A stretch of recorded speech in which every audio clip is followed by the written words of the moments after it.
Hi folks, with Tacitus Today, your pushback channel, and thank you for joining this radio, audio, no pictures live stream. Please listen to this video as you're driving along in your car and your truck or your pickup, or you've got your earbuds in and you're using public transport. In this essay, I'd like to talk about, this is something I came across firsthand here, where a junior operative for junior flunkies was a girl, probably, I don't know, 25, 26, 27 years old, something like that, who's got hired into a multinational corporation, and she's in the HR department in, this happens to be in Sydney, this one, but so she's got the job, and she's been given the job of, or her role is to look at all the incoming CVs and resumes for a job application. This is not the most senior jobs, but probably mid to upper mid-level, that sort of range, or others maybe as well, but certainly that one. So her job is to look at that, and they use this word matching, according to her at least, they use this word matching or keyword matching software. So if the keyword is chandelier or handstands or cartwheels or something, that and you've got that in your CV, it picks out the applicant. The applications coming in. The word matching software matches the keywords. So they set it up for, say, 20 keywords. They may get, I'll just use round numbers here. They get 100 applicants. So they match the 20 keywords, and the ones that have the keywords or the most keywords get selected. Now, there's a certain randomness to it. The HR managers or the recruitment directors or whatever they have in that organization, they may say, look, we want 20, so it doesn't matter how many people applied. It could be 100 or 1,000 or 50 or so.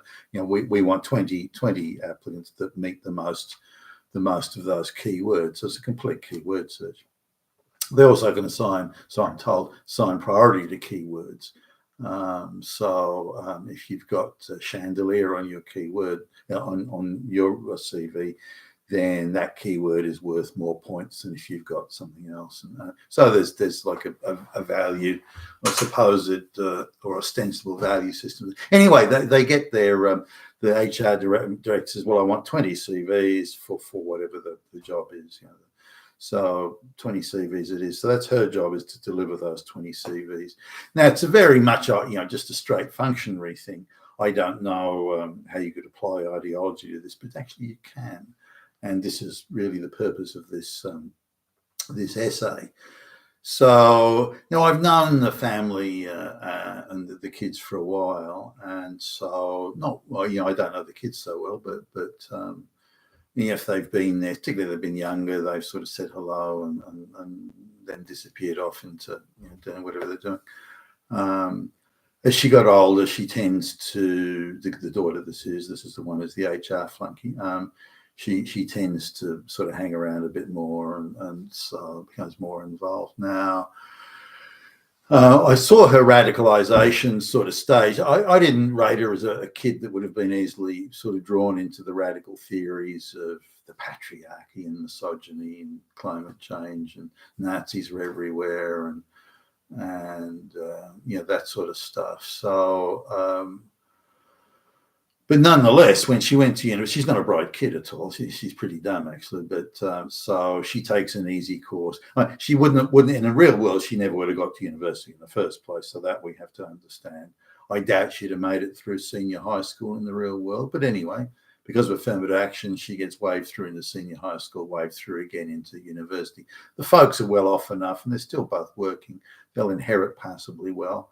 And so they can afford to help her out. So she's living at home. They've bought her a car and all this sort of thing. So she's got a pretty easy run of things. And anyway, she gets a job in this HR department. I saw her becoming more radical as she went through university, using a soft, easy course that no one fails. She seemed to really go for this gender ideology stuff and all the radical race, gender, LGBTQ, climate change, hustling and activism. She seemed to be drawn to that. Now, I don't know why, because her parents, whilst not unsympathetic to some of it, you'd hardly call them radicals. It's not like she's got a tough life or anything. She's got no reason to be bitter or angry, or her life's been pretty good. She's not gone without anything. Even now, the parents will probably pick up half plus of her college fees and everything, and they pay for her to have, if she wants a vacation during the university breaks, they give her money for that, all that sort of thing. So she had compared to many, a very easy run of it. So she's got no reason to be bitter and angry, yet she was somehow in the university, they convinced her the world is an evil, terrible, bad place filled with Nazis. Everybody's Hitler. And so she came out quite radicalized through the university. I don't know how the university is so successful in capturing her. I assume it's a low IQ kid who wants to be part of the crowd. But why do her parents not have any sway over her? But the lesbian gender studies lecturer seems to have total control of her mind. I don't understand that paradigm. Nonetheless, there you go. So she goes through a few jobs. She doesn't seem to do too well. And when she comes out of university, she seems to just drift around and doing 2/5 of fuck all, really. Anyway, she gets this job in the HR department that there's only a few jobs other than working as baristas or something. There's only a few jobs these people can get: diversity departments, HR departments, and things like that, social workers. There's a limited. Not that there aren't many jobs in those areas. There are, and diversity directors get paid handsomely these days. Anyone who's part of the globalist enablement machine is typically being paid quite well.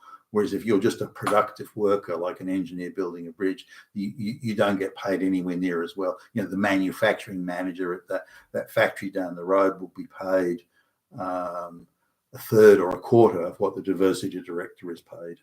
That sort of thing. So it's an insane imbalance there in terms of those that deliver real value to the community and to the citizenry, and those that just deliver propaganda services for the globalists.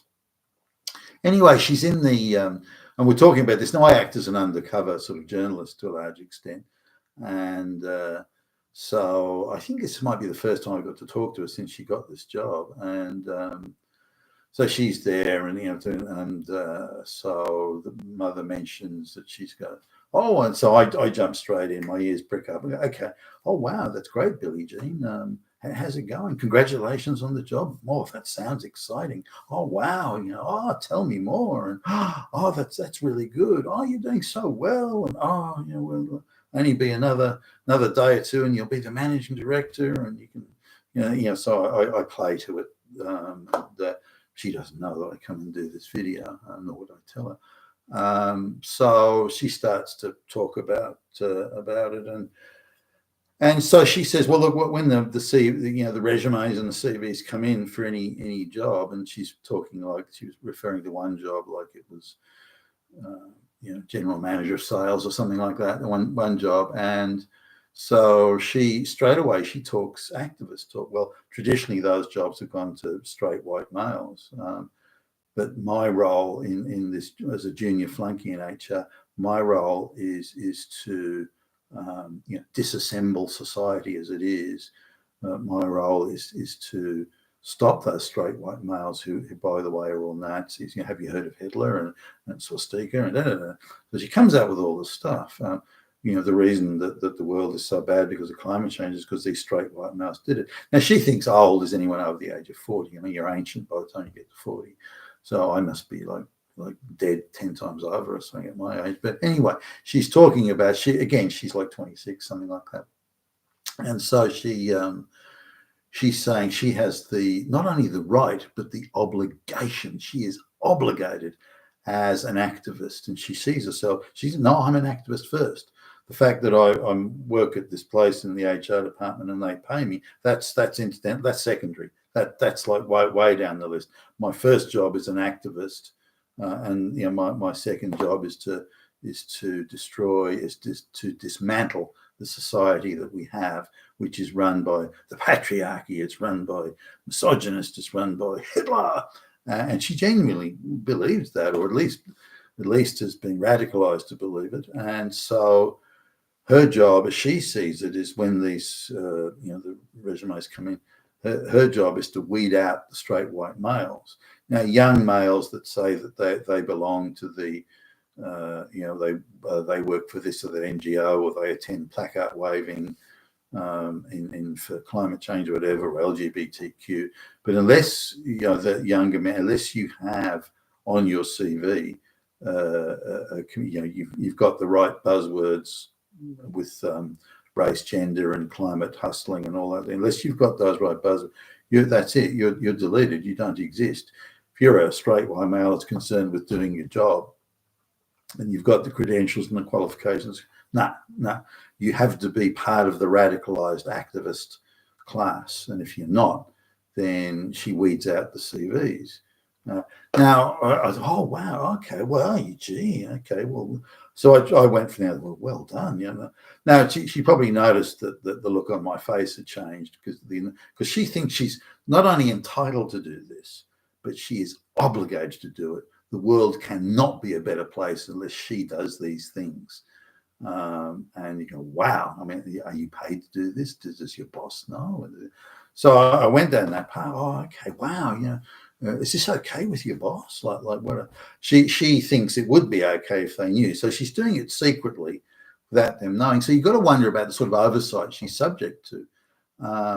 Because I mean, if I was looking at a job like that and I got a bunch of CVs that was all only black lesbians or something, I'd be, what? That can't be possible. And I would start doing some checking, and I would move her off that job and put someone else. So I'd be very suspicious of this. But no one seems to be asking her the questions, or not so far anyway. So she's able to not only do this, but get away with it. Now, when you look at this radicalization, and she thinks she's absolutely right in doing it, but the deceit, the treachery, the underhandedness, the secrecy and all this sort of thing. No, she doesn't see it that way. She's actually doing, physically helping the world get to a stage where we will live in this eternal paradise. That's her take on it. She is obligated to do these things. To not do it would be evil. That's hers. So when you look at, say, something like the juries at in the Trump trial or something, how hard is it to get people to say, well, I don't care about the law, I don't care about crimes, I don't care about facts, I don't care about evidence, all I care about is ideology, and that allows me to then do anything I want, subvert anything I want, tell any lie, cheat any system or process, because paradise is only around there. I mean, how hard is that? Maybe it's not that hard. Maybe it's possible. But that's her position. Now, I don't know how many of these people are around. To her, and I asked the question, geez, a lot of people think, everybody I know thinks that way. So we've got to sort of assume that at all levels, I mean, that's an HR department, but at all levels, whether it be the public service, whether it be anything that there are out there, gazillions of radicalized, low IQ, by the way, radicalized low IQ people that somehow have been captured, ideologically captured to such an extent that they believe any evil, any treachery, any cheating, any deceit is acceptable because it's in pursuit of some sort of mythical paradise. I mean, it's insane, very scary too. You've been with Tacitus today, your Pushback channel, and thank you for listening.